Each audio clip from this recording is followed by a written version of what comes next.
এটা ইয়ের সায়কের গলা না? আমার গলা, আমি সায়ক। ওই ভেতরে কি করছে? আমার ভয় থেকে বাঁচতে দিদিরা ওকে আলমারির ভেতর লুকিয়ে রেখেছিল, আমি বুঝতে পেরে লক করে দিয়েছি। আরজি করো না দরজাটা। ও তাই নাকি? ঠিক আছে আসি, তুমি যখন জেনেই গেছো বাড়িতেই আছে, তাহলে আর কি করা যাবে? ছেড়ে দাও ওকে। বলছেন? হ্যাঁ ছেড়ে দাও। বেশ, আমি ছেড়ে দিতে পারি, তবে একটা শর্ত আছে। কি শর্ত বলো? আমি সব সত্যি রাজি। বল ছেড়ে দাও, আমাকে খুলে দাও আরজি। তোমাকে সবার সামনে স্বীকার করতে হবে যে তুমি আমার ফোন থেকে মেসেজটা ডিলিট করেছো, নাহলে কিন্তু আমি চাবিটা খুলবো না।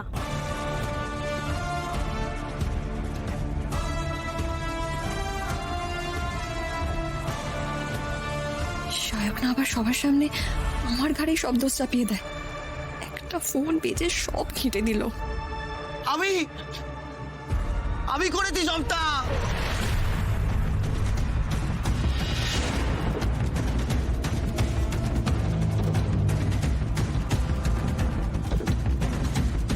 কি মেজো কাকিমা, একটা ডোজ দিতেই সব সত্যিটা বেরিয়ে গেল তো? ও আরজি এবার তো খোলো দরজাটা। বলে দিলাম তো আমি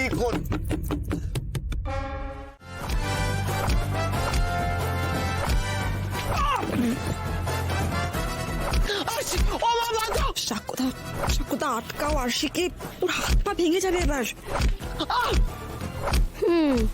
পড়েছে নতুন বৌদির পাল্লায়, আর ওকে কে বাঁচায়?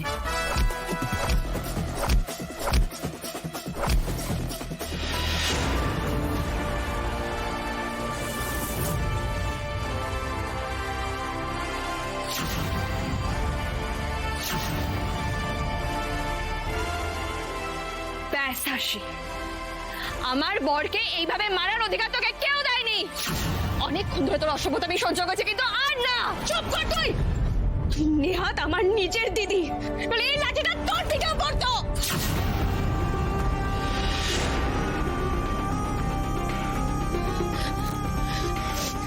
সেটা তো শত্রু দ্বারা আমার সঙ্গে তোর কি ক্ষতি করেছি আমি, তুই বল কি ক্ষতি করেছি?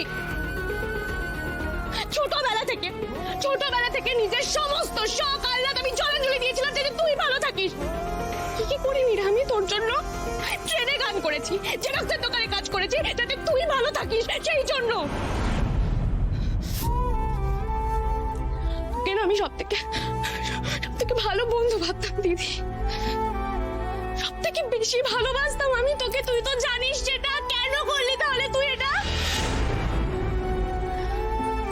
খুব অহংকার না তোর গান নিয়ে?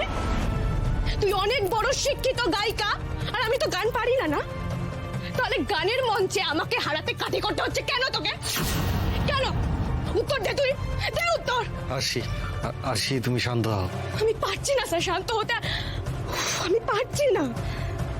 এই শোন, তুই যদি আমাকে গানের মঞ্চে হারাস তাহলে সেটা অনেক বেশি সম্মানের হবে আমার জন্য, কিন্তু ফার্দার আমার পেছনে যদি অসভ্যের মতো কাঠি করিস কিন্তু মাথা ঠিক থাকবে না দিদি। আমি কি করব আমি কিন্তু নিজেও জানি না।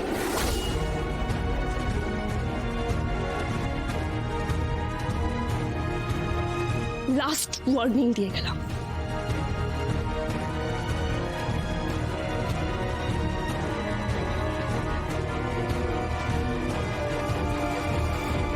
খুব খারাপ হলো এটা।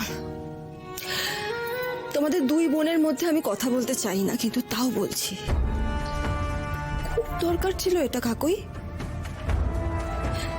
নিজের বোন বলো না।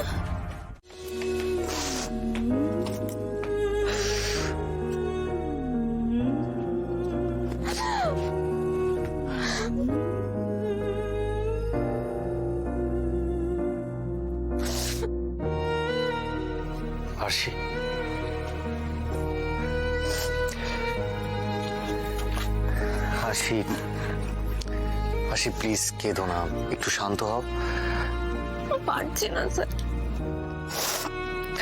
আমার খুব কষ্ট হচ্ছে। আমি চাইনি স্যার, আমি আমি শান্তকে মারতে চাইনি ওভাবে। না, আমি দিদিকে অতগুলো কথা শোনাতে চেয়েছি সবার সামনে, কিন্তু আরশি, আরশি তাকো এদিকে। আরশি, আমি জানি, আমি বুঝতে পারছি তুমি কোন জায়গা থেকে কতটা কষ্ট পেয়ে কাজটা করেছো, কিন্তু স্যার আমি তো কোনোদিনও কারোর ক্ষতি করিনি, বলুন। তাহলে কেন কেন কেন বারবার আমার সাথে এগুলো হয়? কাকই যা করে করুক না, তুমি এখন মাথা ঠান্ডা করে শুধুমাত্র পরের রাউন্ডে ফোকাস করো। আরশি, আরো কনসিয়াস হতে হবে। এইসব নিয়ে দুশ্চিন্তা করতে গিয়ে তুমি এরকম একটা লড়াইয়ে পিছিয়ে পড়ো, সেটা কিন্তু আমি চাই না। কারণ দিনের শেষে এটাই তোমাকে সম্মান এনে দেবে, তোমার জায়গা তৈরি করে দেবে। আরশি, একটা কথা মনে রেখো, অসৎ মানুষ যতই কাটিবাজি করুক না কেন, দিনের শেষে জয় কিন্তু সত্যিরই হয়। আর এটা তো তুমি জানো, তাহলে তোমাকে কেন বলতে হচ্ছে এ কথা? আরশি, এরপরে ফোক রাউন্ড, শুধু ফোক রাউন্ডে ফোকাস করো। এরপরে তুমি মন দিয়ে গলা খুলে গান গাইবে, আর আই এম 100% শিওর এর পরের রাউন্ডে তুমি সবাইকে মাতিয়ে দেবে। হ্যাঁ স্যার, এই রাউন্ডটা নিয়ে একটু টেনশন কম আছে আমার, কারণ একসময় দিনরাত আমি বাউল কাকার আখড়ায় পড়ে থাকতাম। কাল মনে হয় সেই অভিজ্ঞতাটাই কাজে লাগবে।